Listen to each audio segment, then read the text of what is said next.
Olá, pessoal. Eu sou a professora Marcela Monteiro, lá da Universidade Federal Rural da Amazônia, do campus de Tomé Açu. Bem, hoje nós vamos dar continuidade à nossa aula sobre o Sistema Solar e eu vou falar agora mais especificamente sobre o planeta Terra, tá? Focando nas características primitivas do nosso planeta. Bem, essa aula ela faz parte da disciplina de Geologia do curso de Ciências Naturais. A Terra, gente, foi conhecida, né, ainda é conhecida como o planeta Água, pela grande abundância desse recurso que existe. A Terra, ela é redonda. Esse estudo, gente, começou ainda lá no século VI a.C., quando Pitágoras observou que quando a projeção da Terra refletia sobre a Lua, isso resultava numa forma curvada. Por esse resultado, Pitágoras começou a estudar que a Terra era redonda, por conta aí desse reflexo sobre a Lua. Vocês estão vendo aqui nessa figura à direita, essa parte amarelada? Bem, isso aqui todo mundo com certeza já viu no céu, né? A Lua com esse formato aqui curvado, que nada mais é do que o reflexo da Terra sobre a Lua. A partir de Pitágoras, a gente tem vários estudos aí que comprovam essa afirmação e não existe nenhuma sombra de dúvida de que a Terra é redonda. Vou mostrar para vocês agora um vídeo que fala sobre alguns estudos de Erastótenes.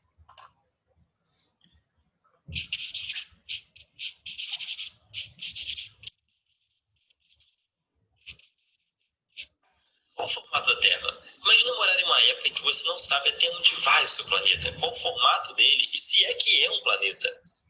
Por exemplo, na Índia antiga, se achava que a Terra era um semicírculo sustentado por 4 elefantes sobre uma tartaruga.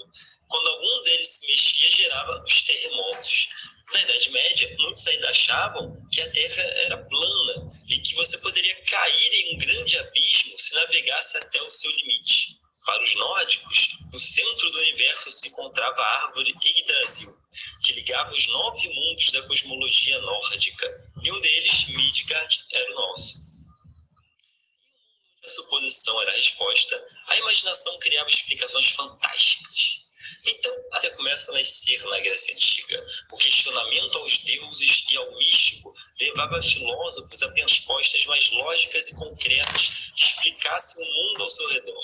Podemos destacar várias personalidades importantes desta época, mas hoje iremos falar de Eratóstenes, que conseguiu, há 250 a.C., provar que a Terra era redonda e calcular o seu diâmetro usando apenas varas. Imagine um poço bem fundo. Não é fácil o sol iluminar ele por completo. Sempre terá uma sombrinha aqui, em algum lugar, em algum cantinho. Eratóstenes percebeu que no solstício de verão, o poço de uma cidade estava completamente iluminado, ou seja, o sol estava exatamente sobre a sua cabeça. Poço, luz, sombra, simples assuntos do nosso cotidiano, que para muitos não teria importância alguma. Mas Eratóstenes era um cientista, e vendo esse fenômeno, ele pensou, será que neste momento existe sombra em algum outro lugar? Para você entender o pensamento dele, irei pregar varetas no chão em diferentes cidades. Se a Terra é plana, a sombra das varetas deve ser igual, não importa o lugar ou a hora.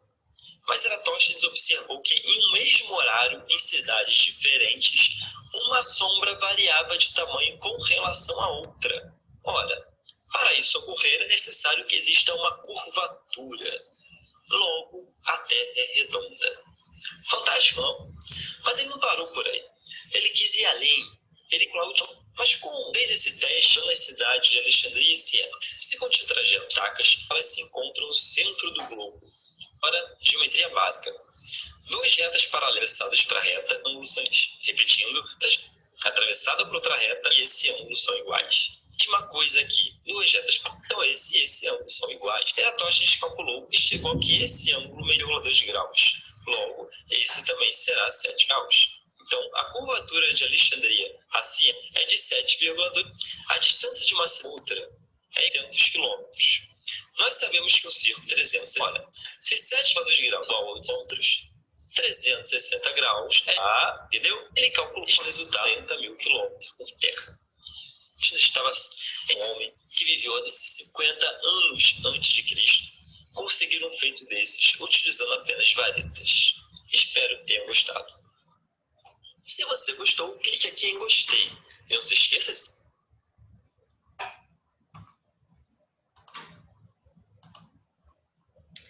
Bem, pessoal, essa aí é a explicação, tá, da teoria de Eratóstenes, mas existem ainda outras explicações muito mais modernas a respeito da esfericidade da Terra.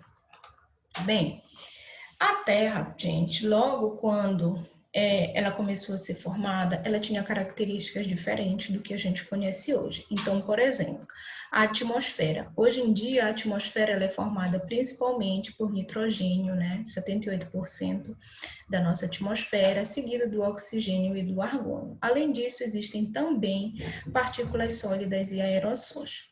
Mas lá na chamada atmosfera primitiva, os gases que formavam essa atmosfera eram principalmente aí, vocês podem ver, tá, aqui nessa figura, o nitrogênio molecular, o dióxido de carbono e o vapor de água, além ainda do metano e do amoníaco. Esses gases, gente, eles eram emanados por vulcões. Logo no início, no princípio, a Terra tinha uma atividade vulcânica muito intensa. E esses vulcões, eles emanavam ali gases que estavam no interior da Terra para a superfície, né, que vinham constituir a atmosfera primitiva. Bem, nesse período, a vida ainda não tinha surgido. A vida surgiu há aproximadamente 2,5 bilhões de anos, tá? Atrás. Então, os primeiros organismos que surgiram, na verdade, ainda nem pode ser chamado de organismo, se a gente pensar nos coacervados, eles eram apenas estruturas constituídas de lipídios e proteínas, eles eram adaptados àquela atmosfera primitiva. Esses organismos, tá? Só para vocês já começarem a pensar no assunto, que nós vamos ver mais na frente, lá em geobiologia, esses organismos, eles deram origem, não organismos, mas os coacervados, eles deram origem aos organismos unicelulares heterotróficos que conseguiam utilizar o gás carbônico da atmosfera e a partir daí, né, que foram surgindo aí os organismos tal como a gente conhece hoje. Foi um processo lento e que foi acompanhando as transformações que ocorriam na atmosfera. Hoje em dia, por exemplo, né, nós somos dependentes do oxigênio da nossa atmosfera, então naquela época não existia oxigênio e os organismos que existiam aproveitavam aquilo que tinha disponível, em grande parte o gás carbônico. Bem, a Terra atual, gente, tem algumas características que incluem a órbita estável ao redor do Sol, né, uma temperatura uniforme e a atmosfera rica em oxigênio. À medida que o oxigênio ele foi se tornando mais abundante, os seres vivos, a vida que existia, ela foi se tornando mais complexa.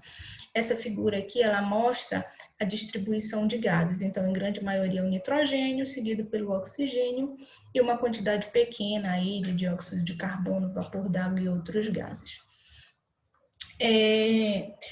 Durante o período de formação, gente, a Terra provavelmente se formou como um único bloco, né, uma única porção de terra. E aí essas porções de terra, elas foram gradualmente se separando, dando origem ao que a gente conhece atualmente como os continentes. Nem sempre foi assim. Quando a Terra começou a existir, gente, pensem bem, 4,5 bilhões de anos atrás, né? Ela era formada basicamente por muitos gases e por uma massa incandescente, né, que era, como a gente conhece hoje, o magma. À medida que essa massa incandescente ela foi se resfriando, foi dando origem às rochas. Tá? Hoje, o núcleo da Terra, né, a Terra tem um núcleo rochoso e a gente tem aí várias camadas rochosas, que é resultado desse processo aí de resfriamento desse material incandescente. Os outros planetas que a gente conhece, tá? Só fazendo um parêntese aqui para vocês, eles também foram formados provavelmente pelo mesmo processo e na mesma época. Bem, à medida que esses gases eles iam escapando do interior da Terra e iam sendo desprendidos para a atmosfera foi começando a se resfriar. Entre esses gases que escapavam existia o vapor d'água, e quanto mais longe desse interior da Terra, que é a zona mais quente, o vapor d'água ia ficando, ele ia começando a se resfriar, foi se transformando em água e caindo na superfície em forma de chuva. Essa chuva, ela foi se acumulando por muitos anos e deu origem aos chamados mares primitivos, que é similar ao que nós conhecemos hoje como os oceanos. Bem, eu espero que vocês tenham entendido, mas vocês sabem que se houver dúvidas, vocês podem me contactar, tá? Lá pela nossa caixa postal do CIGA, pelo WhatsApp ou por e-mail. Um abraço, pessoal.